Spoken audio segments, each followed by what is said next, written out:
Dear students, آج کے اس video lecture میں ہم کلاس 9th کے یونٹ 5 اور چیپٹر 5 ٹائٹل ہے دا مدینہ چارٹر، میثاق مدینہ۔ ریڈنگ۔ وین حضرت محمد صلی اللہ علیہ وآلہ وسلم migrated to Medina, this city was inhabited by different section of people۔ جب حضرت محمد صلی اللہ علیہ وسلم مدینہ تشریف فرما گئے تو یہ شہر، یعنی وہ شہر مدینہ کی بات کرتا ہے یہاں پہ، کہ مدینہ کے شہر میں مختلف طبقات کے لوگ رہائش پذیر تھے۔ سیکشنز کا مطلب مذاہب بھی ہے، طبقات بھی ہے۔ They were the faithful follower of حضرت محمد رسول اللہ صلی اللہ علیہ وآلہ وسلم who had abandoned the ties of kith and kin and followed him۔ They were the faithful follower، وہ محمد صلی اللہ علیہ وسلم کے وفادار پیروکار تھے۔ صحابہ کرام کی بات یہاں پہ ہوتی ہے۔ who had abandoned the ties of kith and kin، جنہوں نے اپنی رشتہ داروں کے ساتھ قطع تعلق کر کے رسول اللہ صلی اللہ علیہ وسلم کو فالو کیا۔ They were known as مہاجرین اور ریفیوجی، ان کو مہاجرین یا انگریزی میں اسے ریفیوجی کہتے ہیں کے نام سے جانے جاتے تھے۔ The new converts of Medina who had helped the رسول صلی اللہ علیہ وسلم through thick and thin were known as انصار اور helpers۔ اور جو نئے مدینہ کے دائر اسلام میں داخل ہونے والے لوگ تھے جنہوں نے رسول اللہ صلی اللہ علیہ وسلم کی مدد کی through thick and thin، یعنی اپنا وہ ہمتاً وقت تیار تھے محمد صلی اللہ علیہ وسلم کے ساتھ مدد کرنے کے لیے، ان کو انصار، جو کہ عربی زبان کا لفظ ہے، اور ہیلپرز انگریزی میں سے کہتے ہیں، کا نام دیا گیا، اس نام سے پہچانے جاتے تھے۔ The other communities living in Medina were the idol worshipper or Jews۔ دوسرے طبقات یا مذاہب کے لوگ جو مدینہ میں رہائش پذیر تھے، ان کو وہ تھے بت پرست یا یہودی۔ نیکسٹ پیراگراف ہے۔ In order to create harmony or cooperation، the رسول اللہ صلی اللہ علیہ وآلہ وسلم first abolished the tribal distinction and grouped the inhabitants of Medina under one general name، انصار اور helpers۔ مدینہ میں یکجہتی پیدا کرنے کے لیے اور باہمی تعاون پیدا کرنے کے لیے رسول اللہ صلی اللہ علیہ وسلم نے سب سے پہلے قبائلی امتیاز کو ختم کر دیا اور باشندگان مدینہ کو ایک نام دیا گیا جس کو انصار یا ہیلپرز کہتے ہیں۔ He knew that goodwill and support of all sections of people were necessary for the creation of an Islamic state۔ وہ جانتے تھے کہ ایک اسلامی ریاست کی فلاح و بہبود کے لیے تمام طبقات کی باہمی تعاون انتہائی ضروری ہے۔ He knew that tolerance was necessary when different communities lived together۔ وہ یہ بھی سمجھتے تھے کہ تمام طبقات جو مدینہ میں رہائش پذیر تھے، ان کے لیے باہمی رواداری جو کہ وہ اکٹھے رہے تو وہ انتہائی ضروری ہے۔ With these objectives in mind، ان مقاصد کو ذہن میں رکھتے ہوئے the رسول اللہ صلی اللہ علیہ وسلم drafted a charter which is generally known as Medina charter. ان مقاصد کو ذہن میں رکھتے ہوئے رسول اللہ صلی اللہ علیہ وسلم نے ایک مسودہ تیار کیا، اور which is generally known as Medina Charter, جو کہ عام طور پہ اس کا نام میثاق مدینہ ہے۔ چارٹر کا مطلب میثاق ہے۔ Next page. The main points of charter are، اس میثاق کے چیزیں نکات درج ذیل ہیں۔ All the communities signing the charter would form the common nationality۔ تمام طبقات یا مذاہب کے لوگ جو کہ اس مسودے پہ دستخط کر چکے ہیں would form the national common nationality، یہ ایک قوم بن گئی۔ If any signatory of the charter was attacked by an enemy، اگر اس میں دستخط کنندگان پر کسی بھی باہر سے کوئی دشمن ان پر حملہ کرے، others would defend them، تو دوسرے طبقات کے لوگ ان کی دفاع کرے گا متفقہ طور پہ متفقہ طور پہ کلیکٹیولی ان کا دفاع کرے گا. The Muslims, the Jews and other communities of the Republic should be free to profess their own respective religion and perform religious ceremony.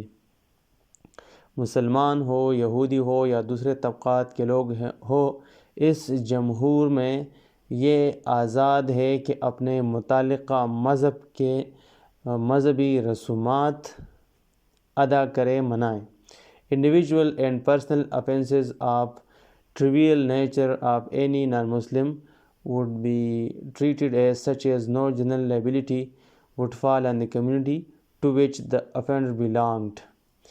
ذاتی یا انفرادی جو کہ گناہ ہے یا الزام ہے معمولی نوعیت کے کسی بھی غیر مسلم کا ہو، اس کو treated as such as no general liability، یہ جو ہے یہ اس کا ذمہ دار وہ طبقہ، وہ مذہب والے لوگ جو کہ مدینہ میں رہائش پذیر ہے وہ نہیں ہوں گے. افنڈر بلانگ یعنی جس طبقے مذہب سے کسی ملزم کا یا مجرم کا جو کہ ذاتی نوعیت کا مسئلہ ہے، ان کے لیے ان پر یہ جو طبقہ ہے مذہب ہے وہ ذمہ دار نہیں ہوں گے. The oppressed should be protected، اور مظلوم کی حفاظت کی جائے گی.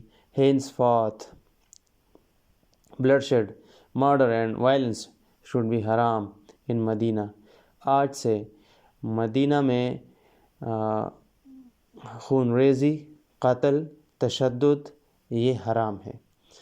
All disputes should be referred to for decision to حضرت محمد رسول اللہ خاتم النبیین صلی اللہ علیہ وآلہ وسلم، رسول اللہ. تمام تر تنازع پر رسول اللہ صلی اللہ علیہ وسلم سے رجوع کر دیا جائے گا. نیکسٹ پیراگراف ہے. The importance of the Charter lies in the fact that it announces the great principle of civic equality, freedom of worship, and religious and racial tolerance. The importance of Charter یعنی اس میثاق کی اہمیت میں یہ حقیقت چھپا ہے that it announces the great principles، اس میثاق نے بڑے civic equality یعنی شہری مساوات کے اصول اعلان کر دیے ہیں. freedom of worship یعنی عبادت میں جو آزادی ہے، مذہبی آزادی، عبادتی مذہبی آزادی، اور یہاں پہ ایک اور لفظ ہے racial tolerance یعنی اس کا مطلب ہے نسلی رواداری، اس میں شہری مساوات اور عبادت میں آزادی، مذہبی آزادی اور نسلی جو رواداری ہے، اس میں یہ حقیقت چھپا ہے اس دستاویز میں، اس میثاق میں، اس عہد پیما میں. This principle can also be seen in the perspective of creation of Pakistan، اور یہ اصول پاکستان کے تخلیق میں، بننے میں بھی، اس کے تناظر میں بھی دیکھنے کو ملتے ہیں. Our founder Quaid Azam clearly told his people in 1947، ہمارا فاؤنڈر قائد اعظم نے واضح طور پہ اپنے لوگوں کو 1947 میں بتایا تھا at the time of creation of Pakistan, جب پاکستان بنا تو اس نے علی اعلان یہ بات کی تھی یو میں بلانگ ٹو اینی ریلیجن، چاہے آپ کا تعلق کسی بھی مذہب سے ہو، کاسٹ اینڈ کریڈ، ذات یا عقیدے سے ہو، we are all equal citizen of one state, ہم ایک ہی ریاست کے برابر شہری ہیں. In 1948, the General Assembly of the United Nations unanimously adopted the Universal Declaration of Human Rights. 1948 میں اقوام متحدہ کی جو اسمبلی ہے، جنرل اسمبلی، متفقہ طور پہ اس نے ایک عالمی سطح پہ ایک قرارداد منظور کرائی، انسانی حقوق کی قرارداد پاس کرائی. The Declaration proclaims، اب یہ جو قرارداد ہے، یہ جو اعلان ہے، یہ the religious, personal, civic, political, economic, social and cultural rights of human beings، اور یہ جو قرارداد ہے یہ جو اعلان ہے اس بات کا کہ مذہبی، ذاتی، شہری، سیاسی، اقتصادی، سماجی کلچرل رائٹس اور ثقافتی جو حقوق ہے انسانوں کے، یہ اس بات کے لیے ایک قرارداد پاس کی گئی. The incorporation of clauses of Medina Charter in the Universal Declaration of Human Rights by the UN shows that Islam is the greatest protection of human rights. اور بین الاقوامی سطح پہ جو قوانین ہے یہاں پہ اس کلازز میں، اس کے دفعات میں اور جو اجزاء میں جو مدینہ چارٹر کے ہیں، یہ یونیورسل ڈکلیریشن ہیومن رائٹس ہے، انسانی حقوق کے بین الاقوامی سطح پہ جو قوانین ہے، یہ ہمیں یو این یہ دکھاتا ہے کہ اس میں جو قوانین پاس کی گئی ہے تو اس سے یہ بات واضح ہوتی ہے کہ اسلام سب سے بڑا پروٹیکٹر، حفاظت کرنے والا ہے، انسانی حقوق کا سب سے بڑا حفاظت کرنے والا مذہب اسلام ہے. The universal declaration of human rights, اور بین الاقوامی سطح پہ جو ڈکلیریشن انسانی حقوق کے لیے کی گئی ہے وہ یہ ہے. چیدہ نکات اس میں ہے یہاں پہ. This charter was approved on 10 December 1948 and made public. اب یہ میثاق 10 دسمبر 1948 کو پبلک کیا گیا، عوام کے سامنے لایا گیا. There are the 30 points in all. A few are being mentioned here. یہ تمام 30 نکات پر مشتمل ہیں اور کئی ایک یہاں پہ پیش خدمت ہے. We are all free and equal. ہم سب آزاد اور برابر ہیں.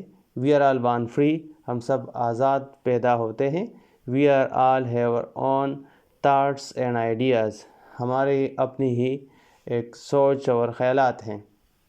We should all be treated in the same way. ہم سب کے ساتھ ایک جیسا رویہ رکھا جائے گا. Don't discriminate. فرق پیدا مت کرو، یعنی یہ جو فرق ہے لوگوں میں یہ پیدا مت کرو، امتیاز پیدا مت کرو. These rights belong to everybody whatever our differences are. یہ جو حقوق ہے، انسانی حقوق، یہ ہر شخص اس کا حقدار ہے، یعنی ہر کوئی انسانی حقوق رکھتا ہے جو کہ ڈکلیئر کیا ہے یونیورسل ڈکلیریشن میں. whatever our differences are. ہمارے جو بھی ڈفرینسز ہے رنگ و نسل اور ذات کے. We all have right to live and to live in freedom and safety. ہم سب یہ حقوق رکھتے ہیں کہ زندگی گزارے آزادی میں اور حفاظت میں. Nobody has any right to hurt or to torture us. کسی کو یہ حق حاصل نہیں ہے کہ ہم کو تکلیف پہنچائے کسی بھی قسم کا. We are all protected by the law. اور قانون ہم سب کی حفاظت کرتا ہے. The law is the same for everybody. قانون سب کے لیے ایک جیسا ہے. It must treat us all fairly. اور یہ قانون ہمیشہ ہم سب کے ساتھ ایک جیسا رویہ روا کے. Treat us all fairly یعنی برابر کے بھی ہے اور اچھے طریقہ بھی ہے اور انصاف کی بات بھی یہاں پہ ہوتی ہے. We all have the right to take part in the government of our country. اور ہم سب کو یہ حاصل ہے کہ اپنے ملک کے جو حکومت ہے اس میں ٹیک پارٹ، حصہ لیں، اپنا کردار ادا کریں. We all have right to lead a good life. اور ہم سب کو یہ حق حاصل ہے کہ اچھی زندگی گزاریں. Mothers and children. مائیں اور بچے. People who are old. اور وہ لوگ جو کہ عمر رسیدہ ہے. Unemployed or disabled. بے روزگار ہے یا معذور ہے. And all other people have the right to be cared for. اور دوسرے لوگوں کی یہ ذمہ داری بنتی ہے کہ ان کی دیکھ بھال کریں. Education is a right. تعلیم ایک حق ہے. Primary education should be free. اور بنیادی تعلیم جو پرائمری ہے should be free. یہ مفت ہونا چاہیے، مفت. We have a duty to other people and we should protect their rights and freedom. اور ہم سب کی ذمہ داری ہے کہ دوسرے لوگوں کی حقوق اور آزادی کی حفاظت کرے اور ان کو بچائے. Thanks for watching.